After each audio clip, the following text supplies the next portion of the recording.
Imagine you are floating in space. Not the romantic kind of floating you see in movies, weightless and peaceful, gazing at the stars. No, this is the other kind. The kind where something has gone wrong. Your spacecraft is gone, your tether is gone, and somewhere ahead of you, invisible against the darkness, something is pulling you forward.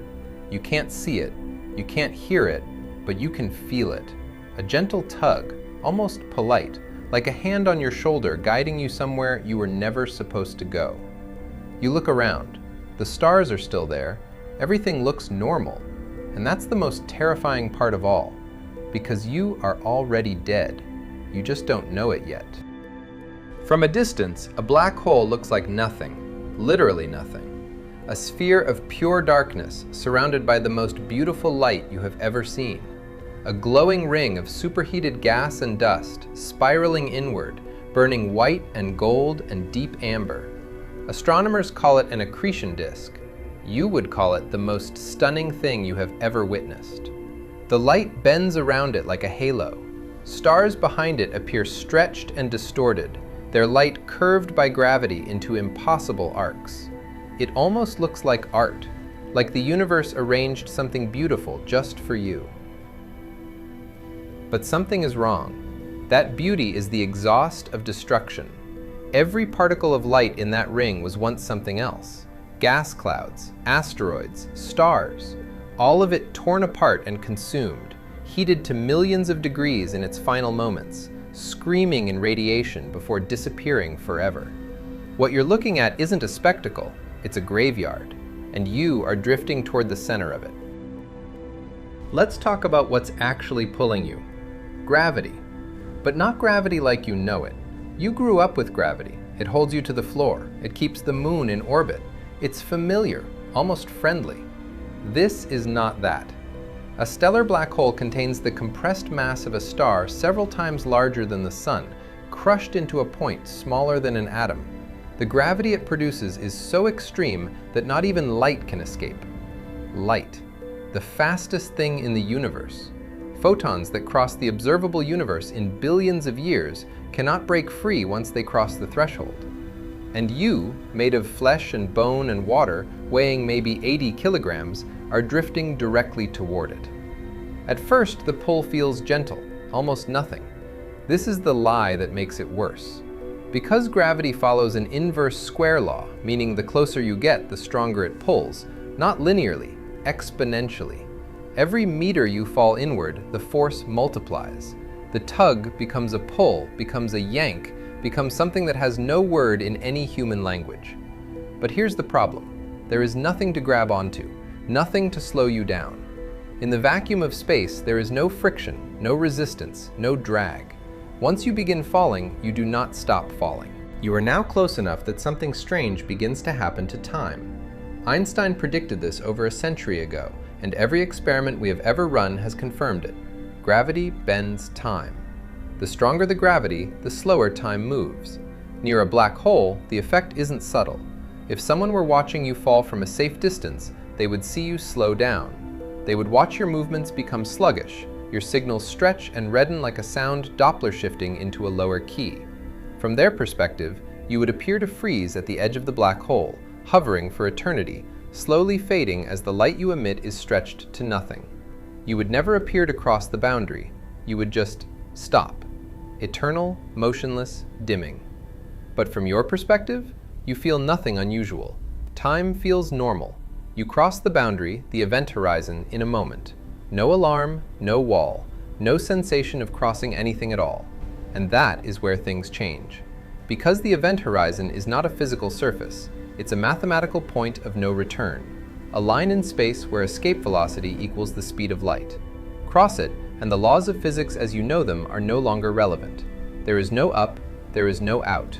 Every direction in space now points inward.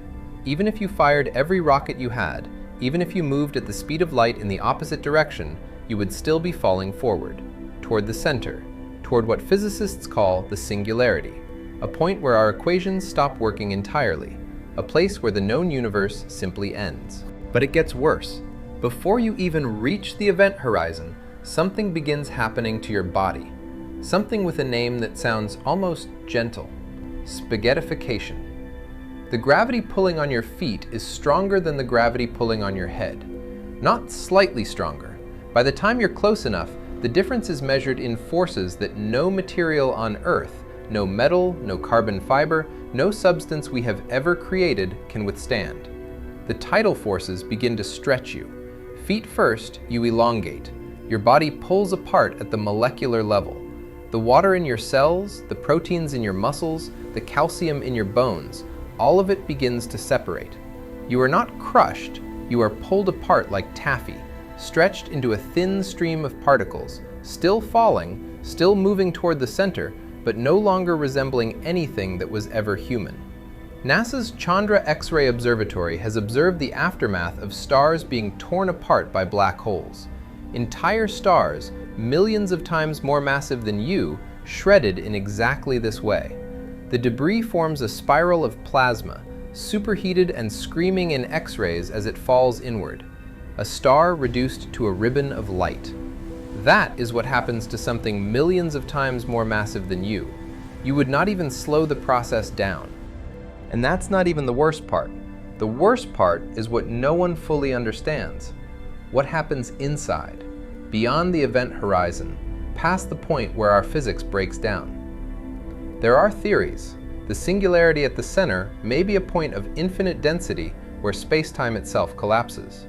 Some physicists believe the laws of physics simply stop applying. Others suggest that information, the quantum information that makes up everything you are, cannot be destroyed, meaning something of you persists in a form no one can explain, scrambled into the radiation that slowly leaks from the black hole over billions of years. A theory called Hawking radiation, described by Stephen Hawking, suggests that black holes do eventually evaporate, but over timescales so incomprehensibly vast that the current age of the universe is nothing compared to them.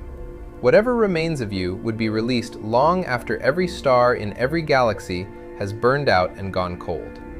This is the part that keeps physicists awake. Not the spaghettification, not the event horizon, but the information paradox. The question of what you actually become. Because the honest answer is, we do not know. We have never known. No signal, no data, no observation has ever returned from inside a black hole.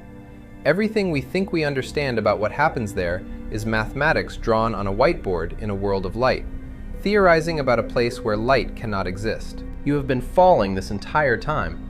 You will continue falling. There is no end to the falling, not in any way you would recognize as an end. The singularity is not a place you arrive at. It is a moment in your future that you cannot avoid, the way you cannot avoid tomorrow. You will reach it because time itself points you there. And when you do, the equations return a result that physics refuses to explain. Infinity, a wall of mathematics, a door with no room behind it. The universe is 13.8 billion years old. Humans have existed for a fraction of that. We have split atoms, mapped genomes, sent machines to the edge of the solar system.